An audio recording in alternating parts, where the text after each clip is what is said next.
Exercise 2.1 का question number 1 का third part है। 9 होल 1/5 माइनस 2 होल 3/5। तो ये फ्रैक्शन मिक्स फ्रैक्शन है, तो फ्रैक्शन को प्लस या माइनस करने के लिए तो पहले तो हम इनको राउंड ऑफ करेंगे, इन दोनों को मल्टीप्लाई करना होता है और इनका जो आंसर होता है उसमें इसको ऊपर वाले नंबर को प्लस करना होता है। तो इसी तरह इसमें भी ऐसे ही है, इन दोनों को मल्टीप्लाई करना होता है और इन दोनों का जो आंसर होता है उसके अंदर ऊपर वाले नंबर को प्लस करना होता है। तो इन दोनों को मल्टीप्लाई करके इसको प्लस किया तो बेटा ये आ गया 46/5। तो इस तरह इन दोनों को मल्टीप्लाई करके ये प्लस किया तो जाएगा 13/5।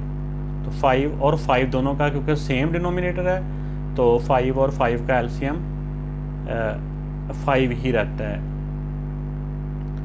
तो इस तरह इनका एलसीएम 5 है।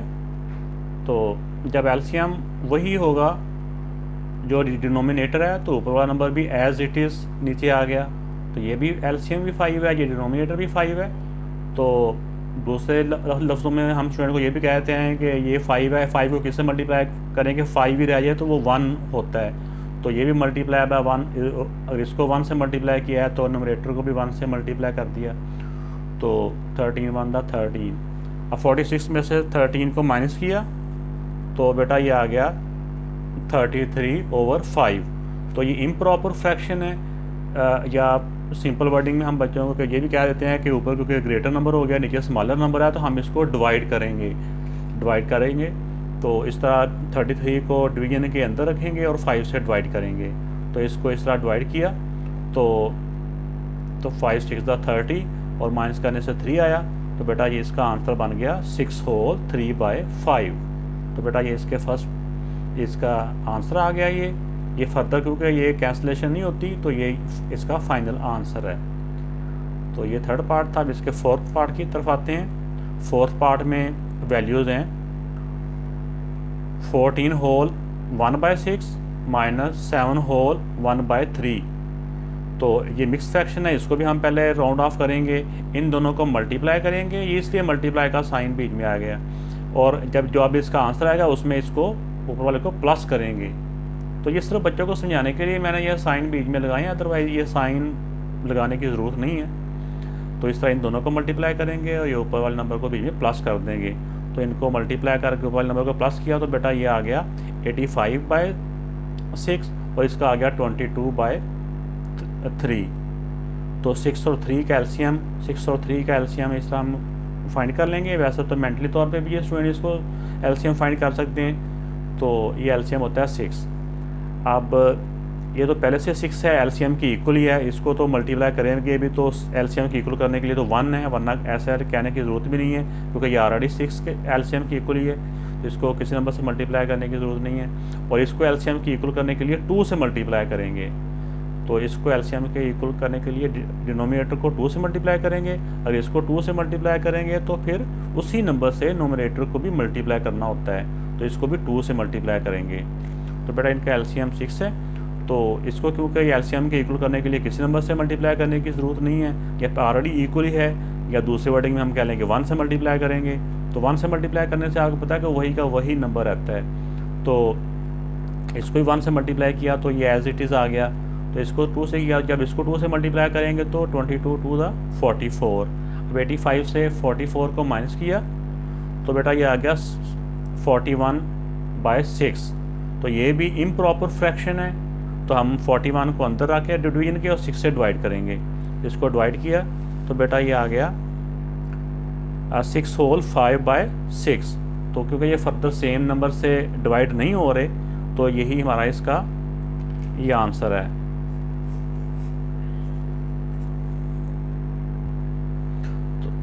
तो क्वेश्चन नंबर 1 का जो फिफ्थ पार्ट है 8 माइनस 3 होल 2/3।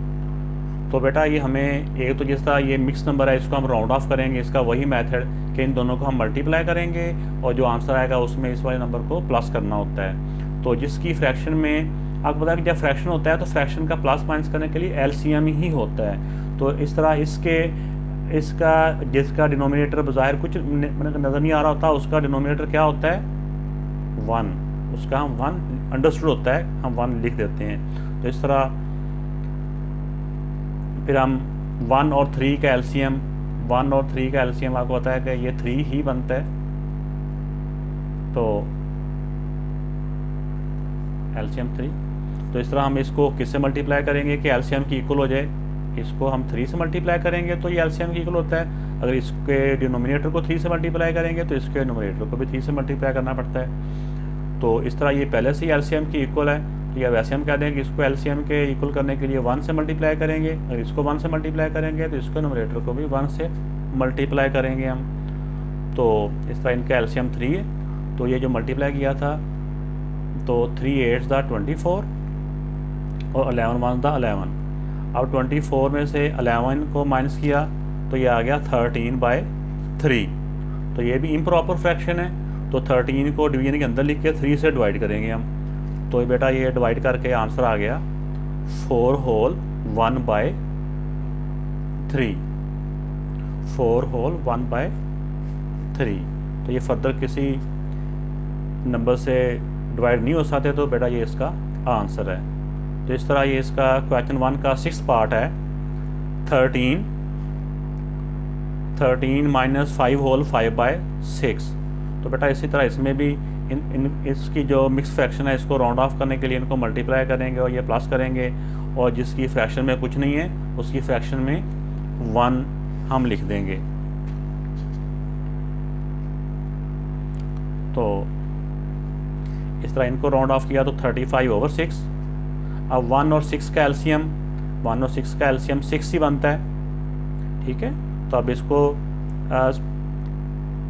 डिनोमिनेटर को एलसीएम की इक्वल करने के लिए हम क्या करेंगे, इसको हम 6 से मल्टीप्लाई करेंगे। अगर इससे 6 से मल्टीप्लाई करेंगे तो इससे भी हम 6 से मल्टीप्लाई करेंगे। तो ये पहले से 6 है, इसको तो 1 से मल्टीप्लाई करेंगे तो ये एलसीएम की इक्वल हो जाएगा। तो ये जो हम इसके साथ मल्टीप्लाई ये लिखते हैं, ये छोटा सा ये हमारी रफ वर्किंग होती है, ये कोई पार्ट ऑफ क्वेश्चन नहीं होता। तो ये ऐसे बच्चों को हम जो अब जूनियर क्लासेस में होते हैं तो सिर्फ समझाने के लिए ये साथ साथ ये लिख देते हैं कि ऐसे मल्टीप्लाई किया, तो ये साथ साथ लिखवा देते हैं, वरना ये लिखने की ज़रूरत नहीं होती। तो ये 6 1 6, तो 13 को 6 से मल्टीप्लाई किया तो बेटा ये आ गया 78, और इसका 35 1 था 35। तो अब इस तरह बेटा जी इसका 78 में से 35 को माइनस किया तो ये आ गया 43/6। तो 43 को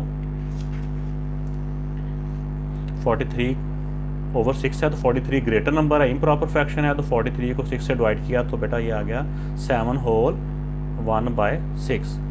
तो मेरे बेटा ये इसका आंसर हो गया।